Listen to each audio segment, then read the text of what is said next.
The following is a very odd story from B. It was posted on September 9th, 2007. It has been dubbed the Bridgekeeper's novel, and it tells a horribly sad tale of woe that has no peer in its sheer horror. Enjoy. When I was younger, my mother told me that I was a mistake. I am beginning to think that was true and that this is all her fault. I'm the illegitimate son of accident-prone degenerates. I was born a mess, bloody, smelly, and slimy, with a face not even my mother could love. These days, I'm slightly less bloody. I live in a small town on the west coast of Florida.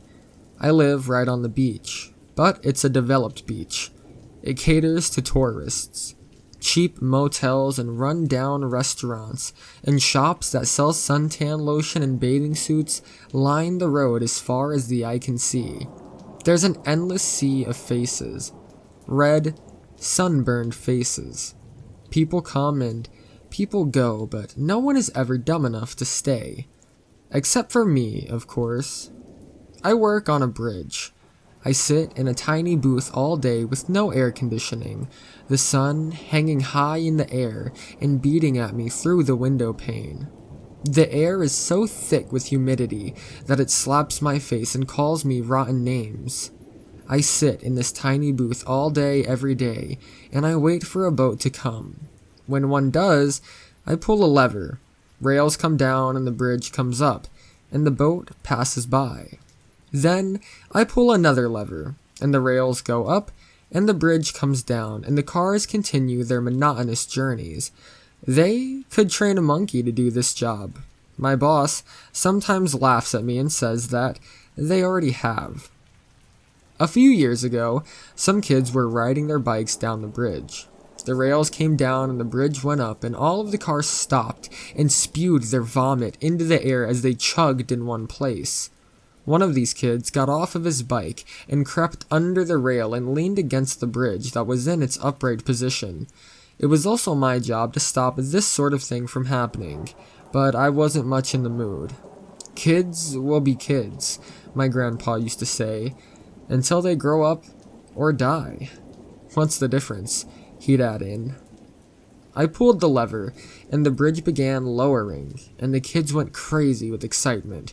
One of them had a video camera, an older one that recorded onto miniature VHS tapes. This was before YouTube. The bridge continued lowering, and the boys who were still on their bikes nodded approvingly, their little heads jerking up and down like bobbleheads. When the bridge was low enough, the daredevil of the group made his move. He started running, and his friends were all laughing and gasping while one was busy recording it. And he ran, and he ran, and when he came to the edge of the bridge, he jumped to the other side. And he made it. Kind of. His skull collided with the edge on the other side with a nasty cracking sound that I can still remember hearing, even through the glass panes of my booth. And then the boy's body fell like a sack of potatoes, and there was a splash, and his friends went quiet as ghosts. The rails went up, but the cars went nowhere. People got out to looking at the deep blue monster below to say things like, "Oh my God, how horrible," and "What happened?" That poor boy. A few hours later, his body was drug up and his lungs were full of water. It was all over the news. Maybe you had heard about it. It was all kind of my fault, but no one really blames me. I don't even blame myself. I blame my mother. She's the one that caused all of this. Later that night, when I got off work and the police had come and gone, and I had sworn up and down that I had never seen the boy, I went to Shiro's. Shiro's is a very nasty and run-down bar on the beach, and it's owned by an Italian prick named Emilio Shiro. If you're ever in the St. Pete area of Florida, look for it. It's not well advertised, but it's the brown building with no windows, right next to Floyd's Hot Dogs. Find it, and stay away from it. There's nothing waiting for you there except watered down piss in a mug and lowlives. Shiro's was kind of unique, because it was one of the only buildings in the entire state of Florida to have a basement. Basements aren't that big of a thing down here. The ground isn't really suitable for them. Shiro's had one though, and he used it for prize fights. If you knew Shiro well enough and he knew you well enough, he'd pay you $50 to fight another guy that you'd never seen before.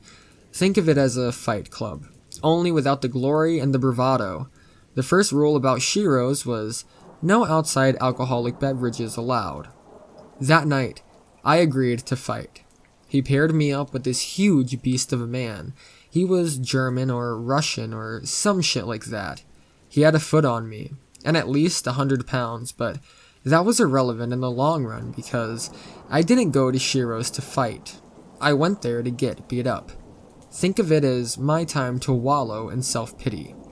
We stood in the center of the basement and were completely engulfed by a crowd of drunk pricks who wanted nothing more than to see blood shed and bones broken.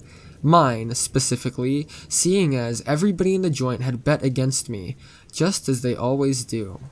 This German, or Russian, had fists like jagged rocks. He socked me right in the jaw, and it was sharp, splintered pain. I stayed on my feet as long as I could to give the crowd a good show, but this monster made quick work of me. The last thing I remember about that night is being knocked to the floor. I couldn't hear much aside from the ringing in my head and the cheering of the drunk crowd.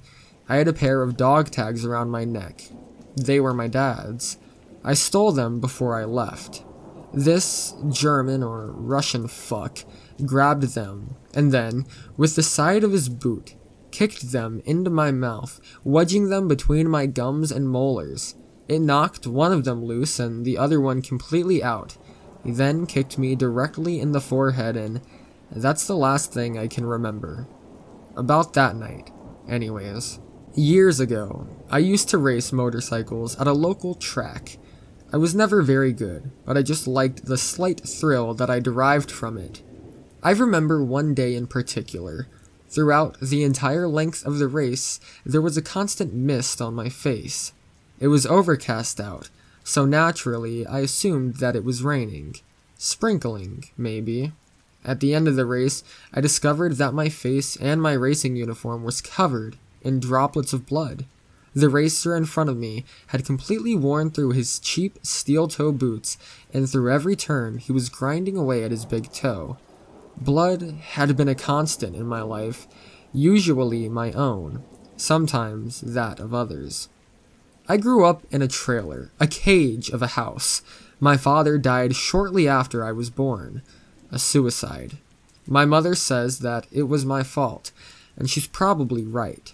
My mother used to go out at night and come back with a man who always stank of liquor.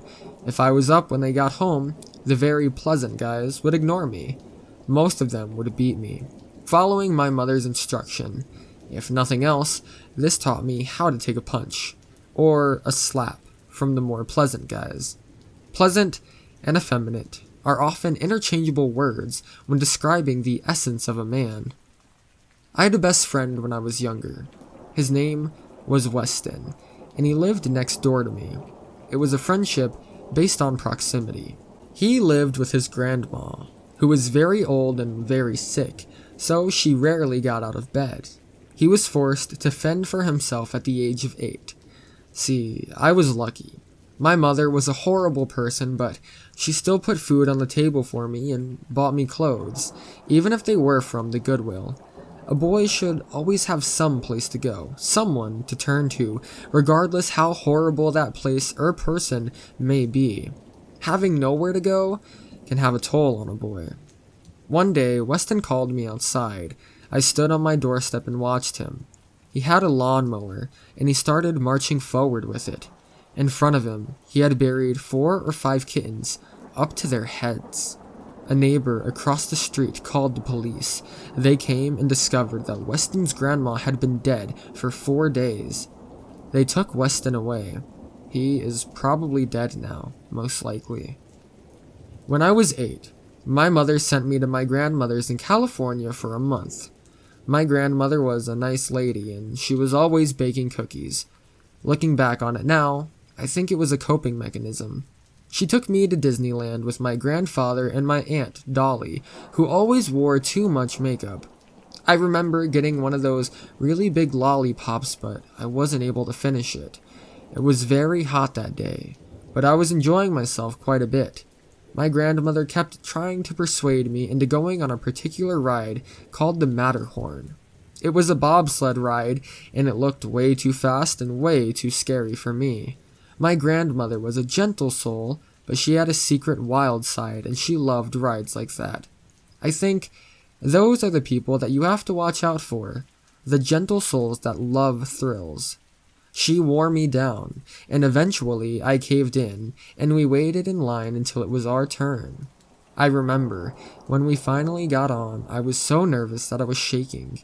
My Aunt Dolly saw this, and she tried to comfort me, but her caked-on makeup just made me feel even worse. She sat behind me in the sled, and as we went up the hill, she tried her best to make me feel more comfortable. She unbuckled her seatbelt and stood up and told me that there was absolutely nothing to worry about, and that she was fine even without the safety equipment.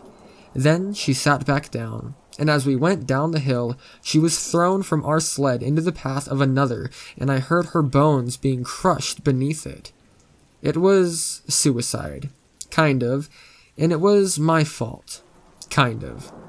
My grandmother shrieked, and I think she threw up. We left, and she sent me back home a week early, and when my mother heard the news, she was sort of glad, and said that Dolly had always been the favorite. By the time I was a teenager, my mom had spiraled deep into drug addiction. She was on the brink of death, and there was nothing that I could do. She wouldn't have listened to anything I could have said, which worked out well because I didn't really feel much like saving her. I met a girl from school. Her name was Victoria, and she smoked cigarettes. This was back when it was cool to smoke cigarettes. I decided to run away from home, and she decided to go with me. It wasn't out of angst. Really, I just needed a change. I took my mom's car, a beat-up old Acura Legend. I remember nearly driving it right into a tree.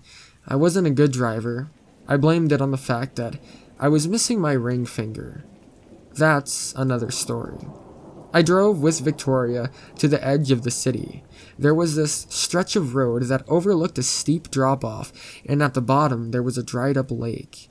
It was jagged and ugly, and it was the perfect spot to us. Victoria had a brother who was 25 and still lived at home. He sat in the basement and jacked off all day, and everything was sticky down there. Sticky and hot. She got him to buy us some beer. He was a nice guy. He would always buy us beer. It was very cheap stuff, but it did the one thing that beer was expected to do. It got me laid. We slept there that night, and when I woke up in the morning, she was still out cold. I looked at her and I realized that I didn't want to ruin her life. I often find myself thinking this about other people. I don't get close to people, for their sake. So I left her there and I started driving to Memphis, where my uncle lived. He was my father's brother, and he would stop by the house every once in a while to check up on me. My mother hated him, and one time he tried to take me, and she wouldn't allow this. One of the men she had brought home busted his nose, and he never came back after that. He just left me a note with an address. Recently, I discovered that Victoria is now dead. I'm not sure how. I wonder if she ever even made it home that night. When I was 12, I woke up in the middle of the night and I went out to the kitchen for a glass of water. It wasn't too late, actually. Only 11 or so, I think. My mother was passed out on the couch, and there was a thick puddle of vomit next to her that she would make me clean up in the morning. The man that she brought home was sitting at the kitchen table, stabbing a knife between his fingers at a very rapid pace. He was playing Five Fingers.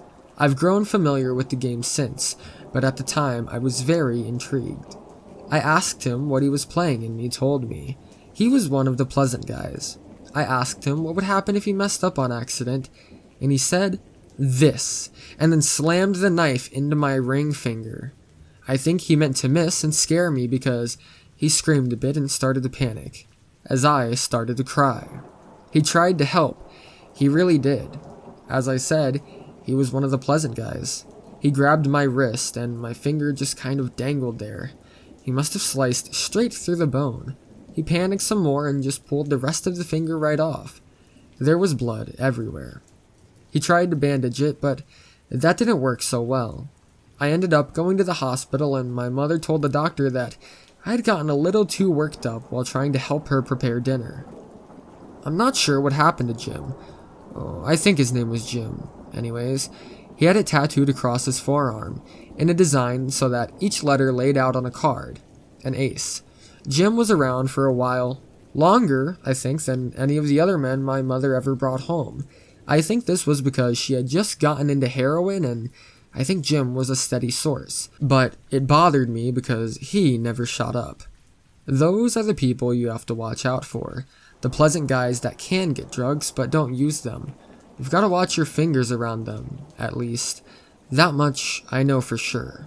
Jim asked me if I wanted to play catch with him one day when my mother passed out. We went outside and threw a football around. He told me that I should play football when I get into high school, and he was probably right. I was big for my age, really big, and I kept growing, and I could throw the ball well too. But I never played. It wasn't really my thing, I guess, and I never could throw the same after I lost my finger. We threw the ball around until sunset, and the sky turned that murky and messy orange, and the sun was nearly out of sight, creeping behind the trees. He ran over to me and knelt down beside of me. He told me that the sunset was the day dying, and that if I hadn't done anything worth doing on that particular day, that I had murdered it. Then we went inside. I remember the day I got home from the hospital. He came over, and he had something behind his back. It was a Chinese finger trap. He held it out to where the bandage was and then said that I was way too clever for his silly tricks. I laughed. One day, my mother came home from work and she freaked out. Jim had tossed her stash, all of it, everything. Her stash really was everything to her. I heard them yelling. She was calling him names that I had never even heard before.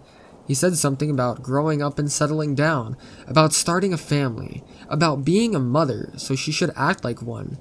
She stabbed him in the back with a fork and kicked him out. I never saw him again. Although, one time I was in the backyard while the sun was setting and the sky was that murky, messy shade of orange. A rock was tossed over our fence with a note wrapped around it that read, "Did you murder it?" After I left Victoria, I didn't get very far. I was still tired and hungover, and I wasn't paying attention. And this is all on top of the fact that I was never a very good driver to begin with. I drifted off of the road and into a ditch. I walked away without so much as a scratch, but the car wasn't so lucky. It was totaled, I think. It was damaged enough for me to say the word totaled without sounding way off base. So I walked home because I didn't really have anywhere else to go. When I got there, my mother was at work. She must have taken the bus.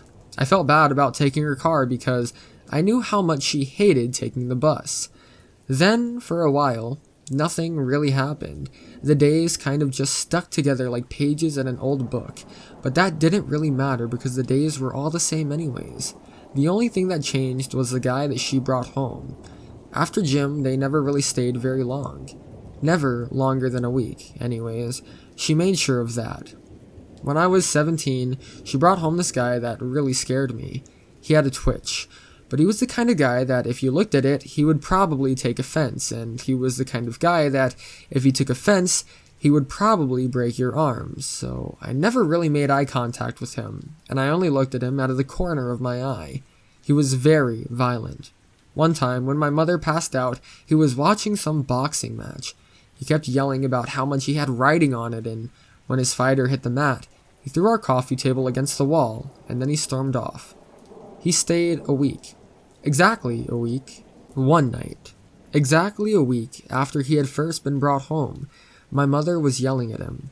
She was telling him to leave, I think, and he was very upset. Then I heard screaming, and then a loud noise, and not much after that. I went out into the living room and I saw my mother lying on the couch. Her arms and legs were hanging over very oddly, and then I saw her forehead, and it was very bloody, and I saw that he was holding this fancy candlestick that my grandmother had given my mother, and it was bloody as well. It was the creep in the living room with the candlestick. He saw me, and this was the first time I had ever made eye contact with him. One of his eyes was very odd. It was all milky white, like he had no pupil. It was there, just very faint. I was scared. I entered fight or flight mode, I guess, and I chose both. I grabbed this glass lamp that we kept on the kitchen table. I always found it to be a very odd place for the lamp, and now I'm glad we kept it there.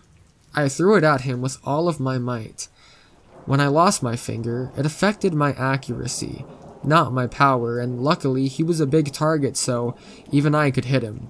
It smashed right against his face and he fell backwards over the coffee table that was propped up on one leg where he had broken it a few days earlier.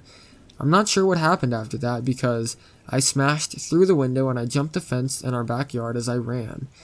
I ran, and I didn't stop running for a long time, and I never went home again. His name was Dorian. I can remember, very distinctly actually, running out of breath. It was a very sudden feeling, and a very powerful force. I had been running at full speed for a very long time, at least a mile, powered completely by adrenaline. Then, suddenly, my lungs just collapsed and my legs were quick to follow, and I can remember skidding across the asphalt and bloodying up my palms. My chest slammed against the pavement time and time again as my lungs struggled to fill with air as fast as they possibly could. My head was pounding, and everything started spinning around me, dancing and taunting me, fading in and out of focus. Everything pulsated. I felt like I was drowning, and I thought that I was going to die. That would have made things so much simpler. Life is like a party that you host, but death is like going to a very fancy party of someone else's. When you leave, there's no mess to clean up. That's someone else's job. I laid there, tracing that line between life and death for hours. I didn't really think about anything in particular. It still hadn't occurred to me that I had nowhere to go now. A boy should always have somewhere to go. I just remained there, completely still aside from the fierce thumping of my chest, and even that faded away soon enough. Then I felt the warmth of headlights on the back of my neck, and I felt the ground vibrate beneath me, the roar of an oncoming car. I made no effort to move. I really wanted that car to run me over, to crush me, to pollinate the fiber of my being for miles as my blood slowly rolled off of its tires. I remained completely still, hoping that the driver wasn't paying attention. But he was, and he crawled to a stop, a good yard or two away from me. I heard a car door open, and then I heard it slam shut, and then I heard a quick series of footsteps. I could feel him hovering over me, examining me. I began to get worried, because he hadn't said anything, and it had been nearly a minute. He didn't check to see if I was okay or even alive, and I started to think that he was going to take my body and stuff me in a freezer somewhere, serve me between two buns at some shitty roadside diner. I probably would have made a tasty burger. I probably would have given someone food poisoning, though. I was a pretty rotten person, all puns aside. "Holy shit," he finally said. I wasn't sure what I should do. He asked me if I was okay. People can ask really dumb questions when they are under stress. He flipped me over with his shoe and I blinked up at him, a blank expression. I laid there for a few seconds and he studied me before I brought myself up to a sitting position. He asked me what the hell happened, and I told him that a lot of things had happened to me. He asked if I needed to see a doctor, and I told him that my palms were just scraped up and it wasn't anything serious. He was a pleasant guy. I noticed him staring at my missing finger and I told him that one time I got a little too excited cooking dinner. He asked me if I needed a ride, and I told him I was really in no position to refuse. He told me that his name was John. The inside of his car was very cramped. I can't remember what kind of car he drove, but I can remember it being very cramped, and I can remember that he had the AM radio playing. Those are the people you need to watch out for, the pleasant guys that listen to the AM radio. We drove for a few minutes before he asked me where I lived. I told him that I didn't have a home, and he said that everybody has a home, but I told him not me. He asked me where I planned on going, and I told him that I hadn't really had enough time for any planning and that anywhere he was going would work out evenly for me. We were in Dahlonega, Georgia, and he told me that he was headed to Memphis. I told him that Memphis would be great. Rarely does life work out like that. He said that he had to pick someone else up along the way, and he was going on vacation with this person in Memphis. I told him that it would be fine. What else was I going to say? It's not like the idea of another person bothered me anyways. About 50 miles later, we stopped at a hotel for the night. He told me that he was very tired from the driving that he had left from Miami. He called someone on the payphone. His wife, I think. He said something about the flight being nice and the weather being rainy as usual here in Seattle. Then he said something about thinking that the meeting might be postponed, so he might be back later than expected. Then I noticed he had a thin line of pale skin under his ring finger. The next day, after about 30 miles, we picked up the person that he had told me about. His name was Richard, and he was very friendly with John. When we got into Memphis, I told him that this was a fine place for me, and they dropped me off.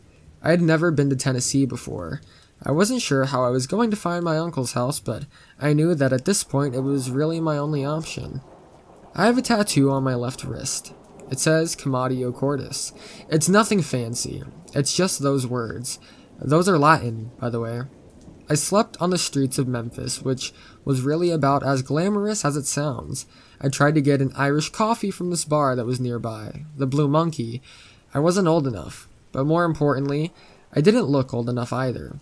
I think I got a little drunk on the fumes of the place, though. The air was heavy in there, thick and full, and when I woke up the next day, I started my search. With enough money and enough determination, you can find anyone. I was working with half of the necessary materials. I found him, though, eventually, but that's not important, really.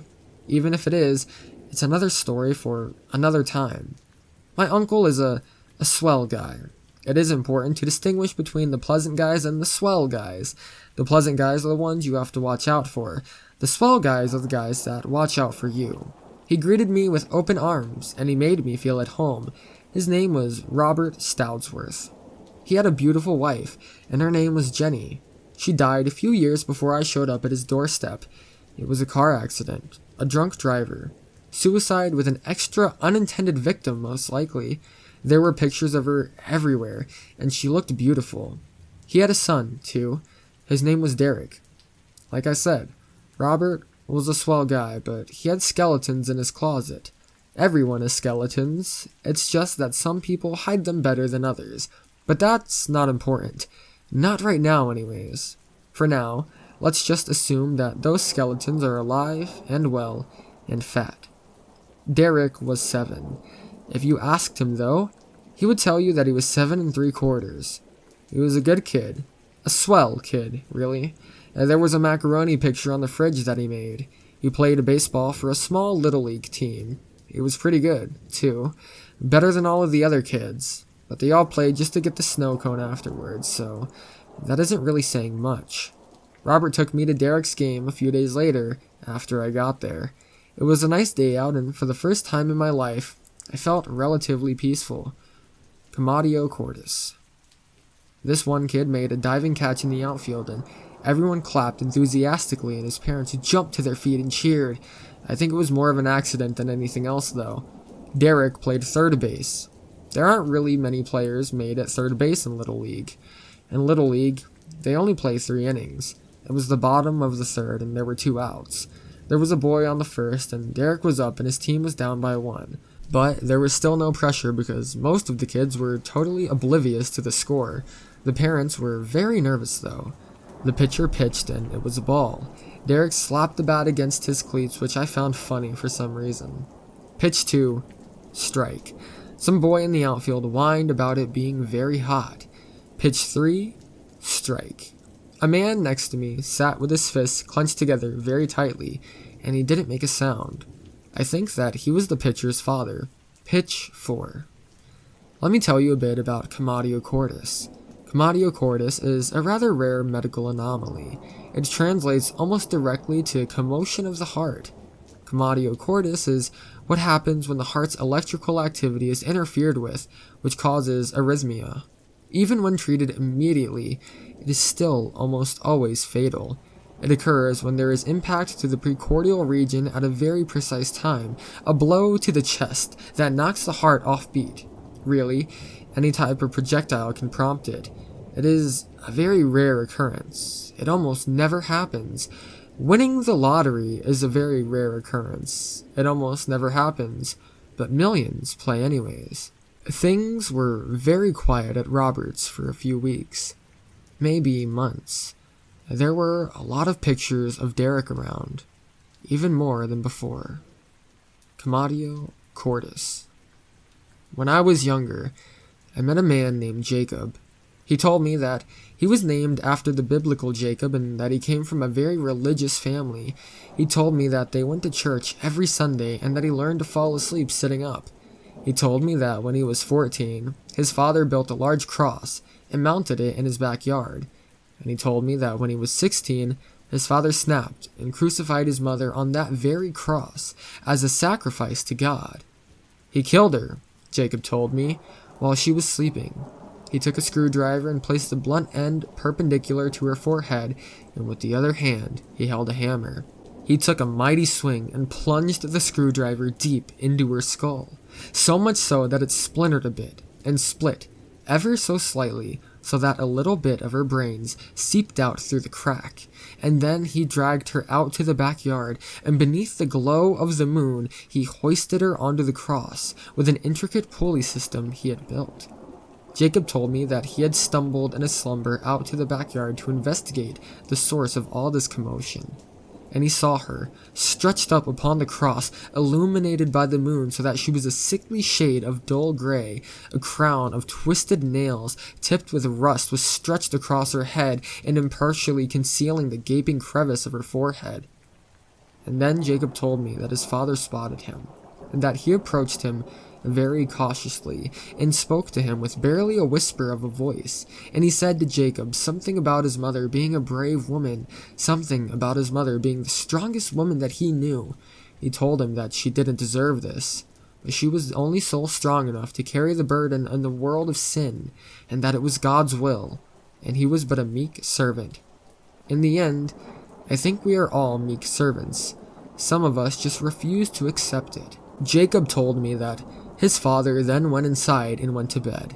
The next morning, he was arrested, and he pled guilty, but not before he told the judge that he would be punished for interfering with God's will, and Jacob was pushed into foster care because his grandparents were dead and no other relative wanted him.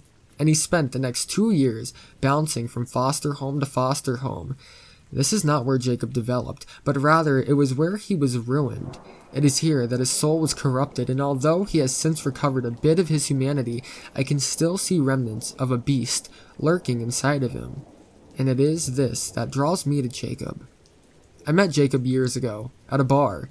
He had just broken a stool over a man's head. The legs splintered and shattered in every direction, and chips of the man's skull flaked to the ground.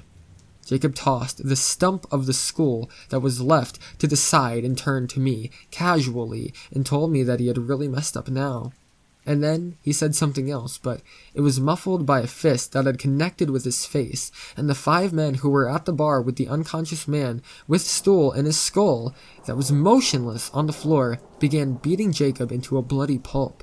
And then they left, and I carried Jacob out of the bar, and my white t-shirt was smeared with streaks of rust-colored blood. And then he spoke to me. Through a swollen face and through a mouth that was missing teeth, he spit out blood as he spoke the words. I could have taken them. All of them, no problem, on a bad day even. I could have handled them without a struggle, but that doesn't matter. That's not the issue, you see, champ? I deserved to be beaten, so I let him. I let him because I deserved it, you see, champ? That's the way the world works. When you deserve something, you take it. When you need to give something, you give it. And even if you think you're stronger than the circumstances, you gotta give in, champ.